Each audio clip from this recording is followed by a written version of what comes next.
सभी शिक्षक साथियों का आज की इस वीडियो में टीम एआरपी ब्लॉक सरूरपुर जिला मेरठ आप सभी का एक बार फिर से स्वागत करती है। साथियों, आज की इस शाला में आज हम स्कूल रेडीनेस के अंतर्गत शिक्षण योजना निर्माण पर एक सुझावात्मक प्रारूप पर चर्चा करेंगे। शिक्षण योजना निर्माण किस प्रकार होगा, ये आपके सामने बहुत सरल तरीके से प्रस्तुतिकरण किया जाएगा। साथियों, जैसा कि हम जानते हैं कि हमारे स्कूलों का पुनः भौतिक रूप से संचालन शुरू हो चुका है और इसके अंतर्गत हमें पाठन हेतु राज्य परियोजना कार्यालय से एक शासनादेश प्राप्त हुआ, जिसमें विद्यालयों को स्कूल रेडीनेस के अंतर्गत संचालित करना है, जिसमें 3 मुख्य बिंदु शिक्षण शामिल किए गए हैं तथा शिक्षण कार्य पूर्ण रूप से गतिविधि आधारित होगा। सबसे पहला जो पॉइंट है वो है बच्चों की उपस्थिति पर आवश्यक ध्यान करना, दूसरा है कोविड प्रोटोकॉल का पालन करना और तीसरा है कक्षाओं में विद्यालय रेडीनेस की गतिविधियों को संचालित करना। आइए इस पर एक एक करके चर्चा करते हैं। तो पहला हमारा बिंदु है अटेंडेंस, जिसके अंतर्गत हमें बच्चों की विद्यालय में उपस्थिति पर विशेष ध्यान देना है, जिसके लिए हमें होम विजिट, टेलीफोन कॉल, प्रेरणा साथी एवं एसएमसी तथा ग्राम पंचायत सदस्यों की सहायता लेकर बच्चों की अटेंडेंस को रेगुलर बनाना और बच्चे लगातार विद्यालय में आते रहें, इस पर हमें जोर देना होगा। साथ ही साथ जो हमारा दूसरा पॉइंट है वो है कोविड प्रोटोकॉल। साथियों, जैसा कि आप सभी जानते हैं, बीमारी अभी गई नहीं है, इसलिए विद्यालय संचालन में कोविड प्रोटोकॉल का भी हमें विशेष तौर पर ध्यान रखना होगा। अब हमारा जो तीसरा बिंदु है, जो कि बहुत महत्वपूर्ण बिंदु है, वो है स्कूल रेडीनेस के अंतर्गत हमें बच्चों के साथ गतिविधि आधारित शिक्षण कार्य करना होगा। ये शिक्षण उपचारात्मक है और इसे प्रभावी और रोचक बनाने के लिए आप सभी को विभिन्न मॉड्यूल एवं तकनीकी रूप से ई सामग्री तथा ई कंटेंट आप लोगों तक पहुंचाया जा चुका है। अतः अब हमारा मुख्य उद्देश्य है बच्चों के लिए सहज वातावरण उपलब्ध कराना, ताकि बच्चों को पढ़ाई बोझ ना लगे। जैसा कि हम सभी जानते हैं कि बच्चे काफ़ी समय बाद स्कूल आ रहे हैं और स्कूल आने पर उन्हें पढ़ाई एक बोझ ना दिखाई दे, बोझ ना लगे, इस पर हमें विशेष ध्यान रखना है और इसको ध्यान में रख के हमें अपनी शिक्षण योजना का निर्माण भी करना होगा। क्योंकि हम बात कर रहे हैं हमें सभी कुछ गतिविधि आधारित काम करना है, तो गतिविधि को कहाँ से हम ले, किस प्रकार की गतिविधि शामिल करें, क्या कंटेंट हम अपनी शिक्षण योजना में शामिल करें, इसके लिए भी बहुत आसान कर दिया गया है। हमें एक बहुत ही अच्छा और उपयोगी प्लेटफॉर्म उपलब्ध करा दिया गया है, जिसका नाम है prerna.up.in, जहाँ पर हम टीचर कॉर्नर में स्कूल रेडीनेस के अंतर्गत बहुत सारी गतिविधियाँ और ई कंटेंट और गतिविधि आधारित शिक्षण सामग्री को हम वहाँ पर देख सकते हैं और अपनी टीचिंग पेडागोजी में हम उसे शामिल कर सकते हैं।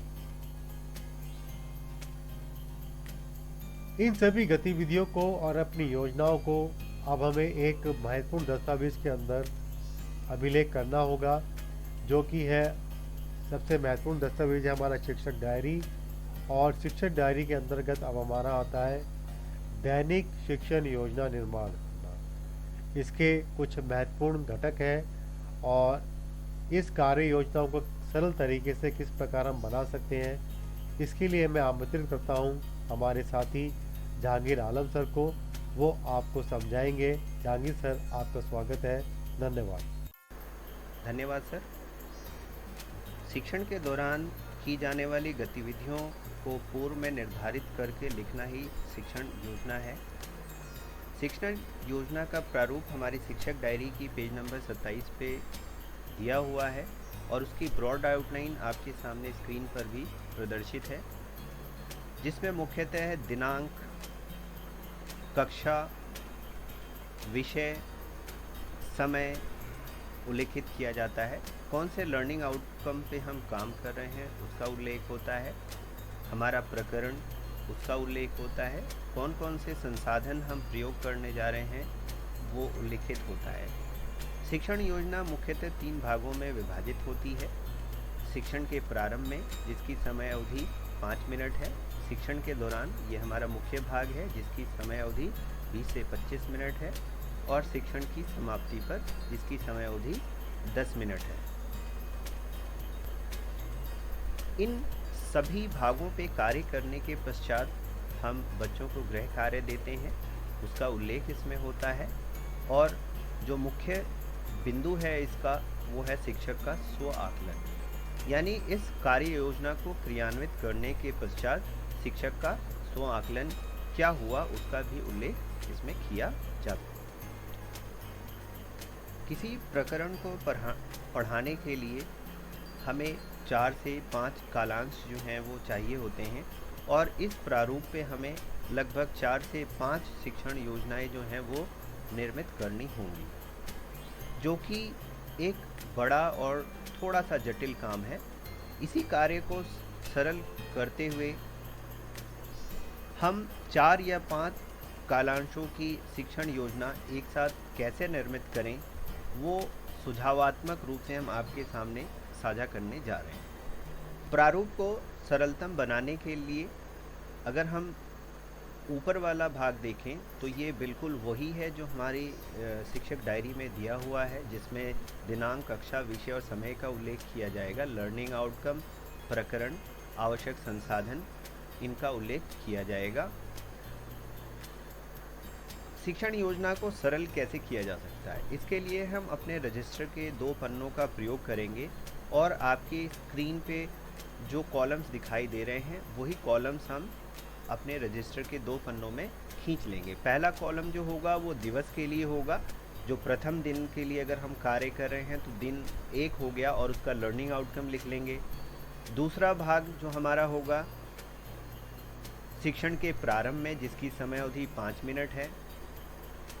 तीसरा भाग जो होगा शिक्षण के दौरान, जिसकी समय अवधि 20 से 25 मिनट है। चौथा भाग जो होगा शिक्षण के अंत में, जिसकी समय अवधि 10 मिनट की है। और जो 5वां कॉलम है हमारा गृह कार्य और स्व आकलन क्या है। एक दिन का पूरा योजना जो है आप इसमें लिख सकते हैं, और अगली योजना लिखने के लिए आपको पूरी प्रारूप को दोबारा से नहीं बनाना पड़ेगा। आप रजिस्टर के कॉलम्स को नीचे बढ़ाते हुए दूसरे दिवस, तीसरे दिवस, चौथे दिवस और 5वें दिवस की जो शिक्षण योजनाएं हैं आप उनको क्रमशः लिख सकते हैं। आइए देखते हैं कि इस प्रारूप का प्रयोग करते हुए हम किस तरह से सरलतम तरीके से शिक्षण योजना का निर्माण कर सकते हैं। उसके लिए मैं अपनी साथी श्रीमती अनीता जी को बुलाना चाहूँगा कि वो आए और इसको आगे बढ़ाएं। ये देखो माइक। धन्यवाद सर। साथियों, मैं उदाहरण के तौर पर कक्षा 4 के बच्चों का उपचारात्मक शिक्षण करने के लिए एक शिक्षण योजना निर्माण साझा करने जा रही हूँ। इसके लिए मैंने विषय हिंदी में 3 अक्षर से बनने वाले शब्द को लिया है। समय अवधि में मैंने 2 कालांश की अवधि, संभावित 2 कालांश की अवधि ली है, जिसके लिए आवश्यक संसाधन फ्लैश कार्ड, चार्ट्स, पोस्टर्स एवं प्रेरणा पोर्टल पर उपलब्ध सामग्री को लिया है। कक्षा में प्रथम दिन की कार्य योजना के अनुसार लर्निंग आउटकम 3 अक्षर वाले अमात्रिक शब्द बनाना है। इसको ध्यान में रखते हुए शिक्षण के प्रारंभ में मैं एक गतिविधि कराऊंगी, जिसके लिए मैंने फ्लैश कार्ड को चुना है। इन फ्लैश कार्ड की मदद से छात्रों को 2 अक्षर वाले शब्द बनाने के लिए कहूँगी। इसमें आकलन का तरीका गतिविधि होगा। कक्षा के अधिकतर छात्र 2 अक्षर वाले शब्द आसानी से बना पा रहे हैं। शिक्षण के दौरान छात्रों को समूह में विभाजित करते हुए 3 अक्षर वाले शब्द जैसे क, म, ल, स, र, ल आदि उच्चारित करूँगी, और सभी छात्रों को फ्लैश कार्ड की सहायता से शब्द बनवाते हुए एवं उनको उच्चारित करवाते हुए कॉपी में लिखने के लिए कहूँगी। इसमें आकलन का तरीका अवलोकन होगा। सभी छात्रों के साथ 20 से 25 मिनट तक कार्य करने के पश्चात शिक्षण के अंत में उनका आकलन करूंगी। इसके लिए मैं ब्लैक बोर्ड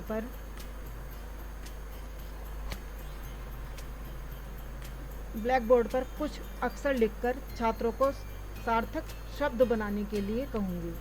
आकलन का तरीका अवलोकन होगा। गृह कार्य में मैं 3 अक्षर से बनने वाली 5 वस्तुओं के नाम लिखकर लाने के लिए कहूंगी। स्व आकलन में मेरी आज की शिक्षण योजना सफल रही लिखूंगी। प्रथम दिवस की योजना के पश्चात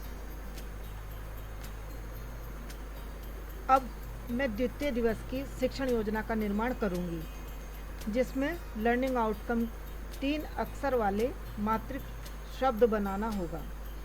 शिक्षण के प्रारंभ में मैं पुनः एक गतिविधि को चुनूंगी। यहाँ पर मैंने गेंद फेंको गतिविधि को लिया है। इसके माध्यम से जो गृह कार्य मेरे द्वारा दिया गया था उसका अवलोकन करते हुए मात्रिक शब्दों के बारे में शिक्षण कार्य प्रारंभ करूंगी। शिक्षण के दौरान मैं छात्रों से उपलब्ध पाठ्य पुस्तक जैसे सहज या हिंदी की पाठ्य पुस्तक पर 3 अक्षर वाले शब्दों पर पेंसिल की सहायता से गोला बनवाते हुए उच्चारण करने के लिए कहूँगी। और अगर किसी भी छात्र को उच्चारण करने में परेशानी आ रही है तो उन मात्राओं का सही उच्चारण करते हुए बोर्ड पर लिखकर बताऊंगी। आकलन का तरीका छात्रों से बातचीत एवं प्रश्नोत्तरी रहेगा। शिक्षण के अंत में मैं छोटा अनुच्छेद ब्लैक बोर्ड पर लिखकर छात्रों से पढ़वाऊंगी। यहाँ पर आप कोई भी पोस्टर भी ले सकते हैं या कहानी ले सकते हैं। आकलन का तरीका प्रश्नोत्तर एवं प्रतिक्रिया रहेगा।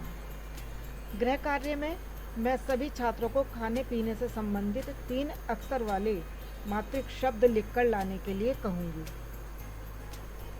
स्व आकलन में मैंने पाया कि कुछ छात्रों को मात्राओं को समझने में कठिनाई आ रही है, तो मैं अगले दिन की शिक्षण योजना में आ रही कठिनाई को शामिल करते हुए अपनी शिक्षण विधि में बदलाव करूँगी।